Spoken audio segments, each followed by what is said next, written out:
Hello, my name is Matthias Cavodi. I'd like to welcome guys to my channel. Today we're going to cover the Messiah War crossover. It's a crossover between X-Force and Cable series. It came out in 2009.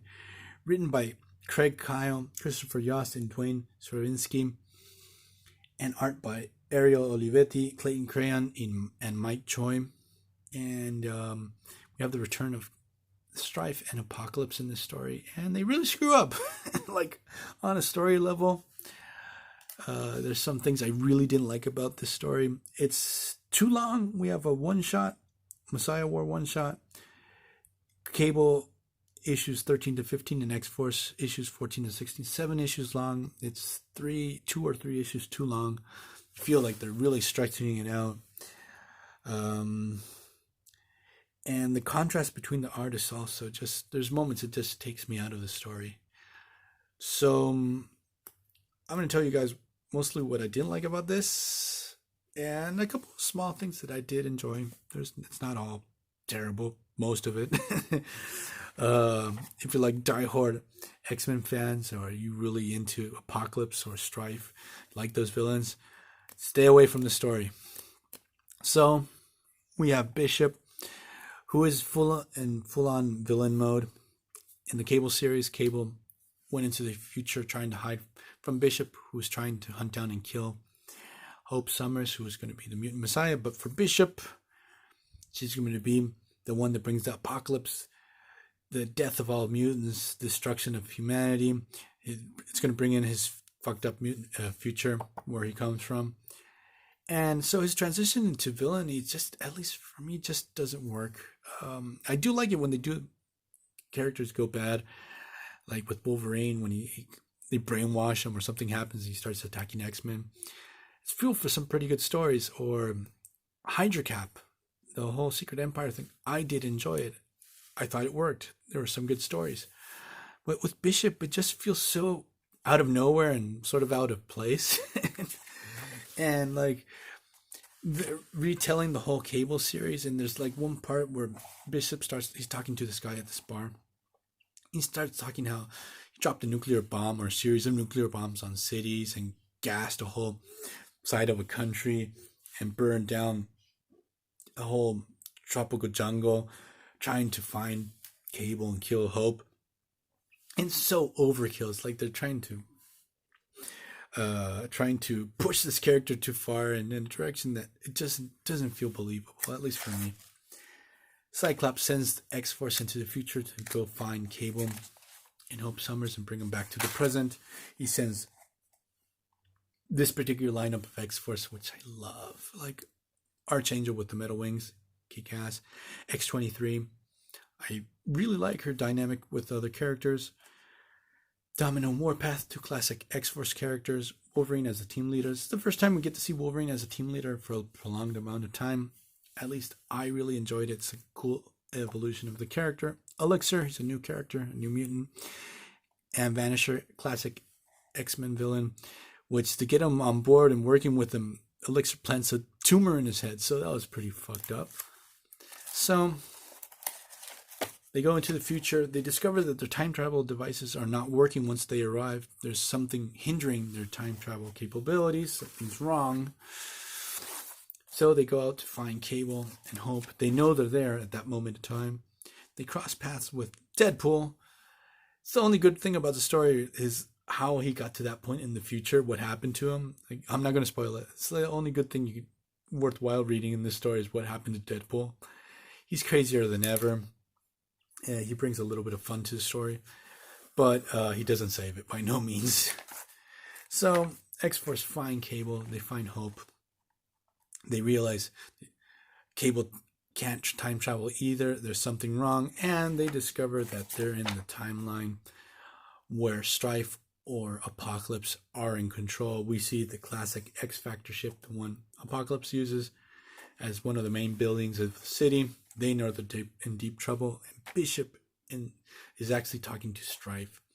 And Bishop and Strife strike up a deal where Strife will help Bishop capture Hope, and Bishop will help Strife find and kill Apocalypse. And at the end of the one shot, we get these character sheets that are very reminiscent of the Executioner song. which I love that crossover. And like up until this point, I thought this crossover was gonna be okay. Like I didn't like the whole Bishop angle, but I thought maybe they can save it. So we go into the Cable issue, and also right off the bat, we're gonna start to see the contrast between art. Like Olivetti's art, very very different to Clayton Crane's art. Like Clayton Crane's art and Mike Choi's might work together, but Olivetti and crayons, no. Very bright. The action is very stiff. I don't like some of the character designs also and weird poses. I just don't like Olivetti's art.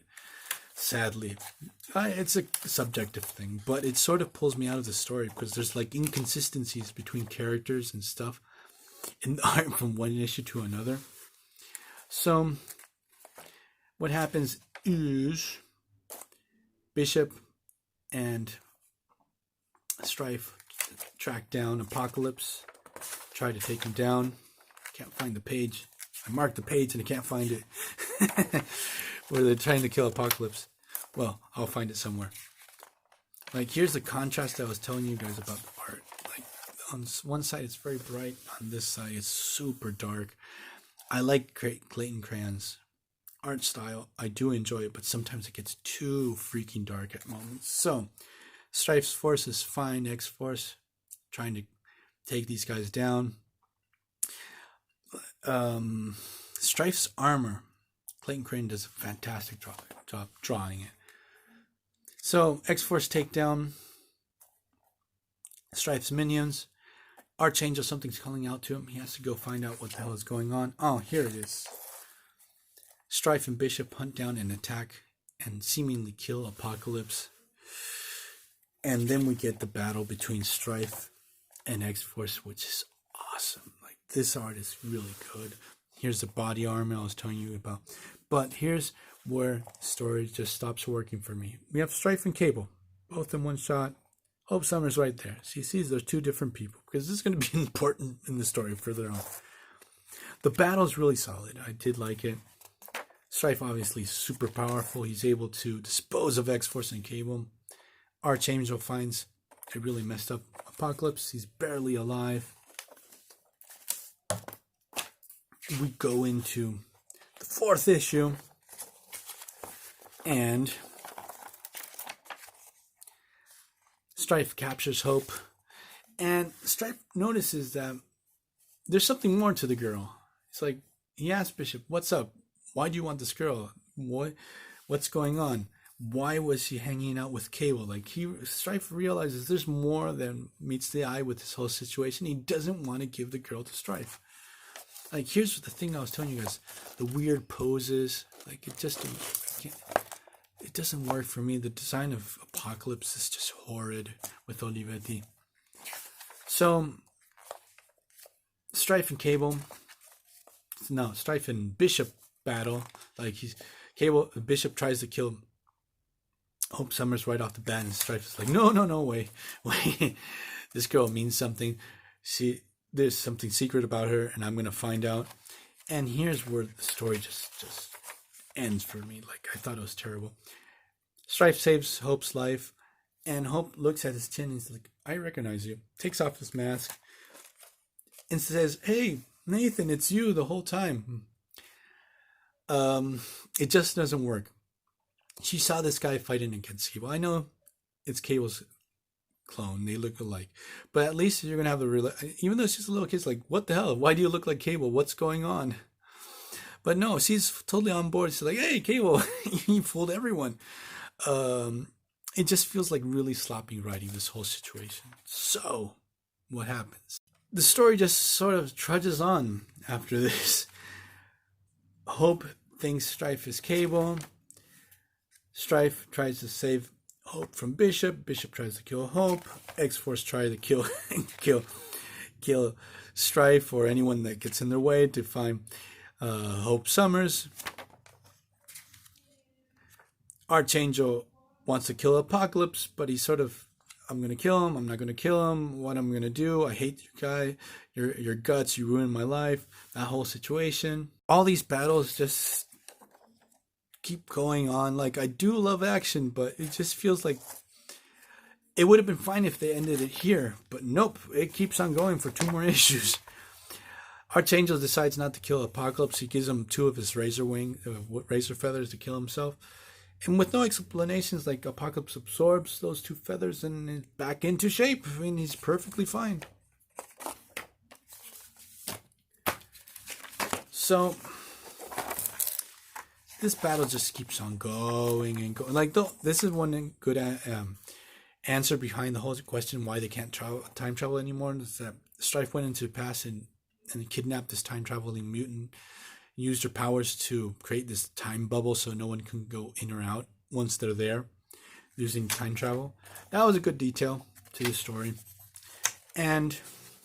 But after that, like, the whole battle and coming and going with the whole situation just is terrible. There's one part that's just, I hate, where Strife grabs Wolverine by the legs and starts whipping him around with his claws extended, hurting, attacking other people. It just feels so cheesy. Like, that just doesn't work for me. The only thing I liked about this whole last battle is when Strife rips Deadpool in half. That was sort of funny. But it just keeps on going and going. There's no story. It just doesn't work for me. So this is a real... And Apocalypse just pops out of nowhere and just in one hit destroys Strife in one. So I'm gonna leave this video here. They really screwed up with the story. At least I didn't like it at all. I don't recommend you guys read this. It's gonna leave a sour taste in your mouth. So the rest of the X-Force series, I thought it was fantastic. So see you guys next time.